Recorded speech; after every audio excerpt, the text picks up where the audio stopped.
Maybe we do like a two-part interview. So you would have met Pistol Pete. I mean, sitting on the Warrior bench. I mean, I remember I talked to you. I said, Scooter, you remember 1975? You said, of course I remember 1975. I was the ball boy. I mean, all of us were ball boys. I was the oldest, so I remember it vividly. But that whole experience, I think, is what drove us all to want to play basketball. My dad or my mom never said, you know, okay, you gotta make 10 shots before you go to bed tonight, or you gotta dribble a basketball. We played all the other sports when it was that season, unlike today where you play all year round every sport.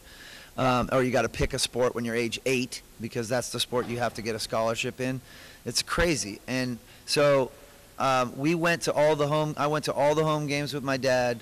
I used to go in and have a pregame meal with him after school, take my nap when he took his nap, wake up, get my uniform on, go to the games, put on my Warrior ball boy uniform, and go out and shoot around before warm-ups. Right. And so I thought I was on the team. Yeah, well, I have a picture of you sitting on the bench. I mean, you look like you were on the team. I believed I was on that team, and it was a fantastic experience. And I ended up being in charge of the visiting team locker room. Right. So I saw Pistol Pete, Earl the Pearl, Walt Frazier, Kareem Abdul-Jabbar. I mean, you name them. Bob McAdoo. So Elvin Hayes, Walt Frazier. I mean, all these guys that were legends in the game and built the foundation of what now is so successful at the game were all guys that I knew on a first-name basis. Yeah. Now talk about this. I mean, it was Bill King. The games were on the radio. Holy Toledo. Yeah. If you weren't at the game, you couldn't watch. I mean, they weren't on TV too often. I mean, no, they were tape delayed. I think even the finals was a tape delayed version, and they couldn't play in the Coliseum because the circus was there, so they had to go to the Cow Palace. We're talking about 75. Imagine that, the NBA Finals, not at the Oakland Coliseum, but at the Cow Palace because of the circus. And also, it was even wilder. It was Game 1 was in Washington D.C. Yep. Games 2 and 3 here, and the 4 back there. And they were supposed to be swept by Washington Bullets, and they swept the Bullets. My dad will argue that that's one of the greatest upsets in sports because of the diversity of the two teams and the way that they ended up flipping that around. Hey, talk about Al Attles. What was it like being around him?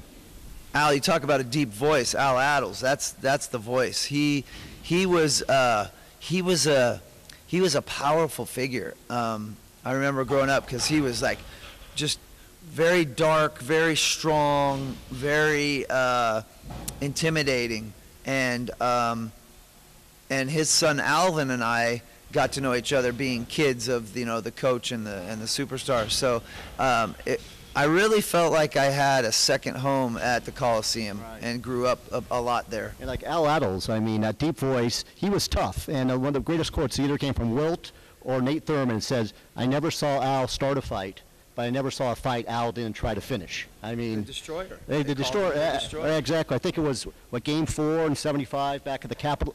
Exactly when Mike Riordan was trying to rough up your dad. Mike Riordan jumped on my dad's back trying to get my dad ejected from the game, and Al Attles peeled him off and picked him up and broke up the fight and got ejected. And Joe Roberts finished the game as the assistant coach. And nobody messed with Al. I know stories of Al when he played with Wilt, where Al is the only person that picked Wilt up and carried him out of a fight to protect him from being ejected. I mean, he was just I don't know how you call it, just bull strong. Exactly. I don't know, maybe we track down Al Attles. I mean, I've been waiting 30 years to talk to Al Attles. I mean, and I got to hear that. He's still around. He's in pretty good shape, and he's at all the Warrior games.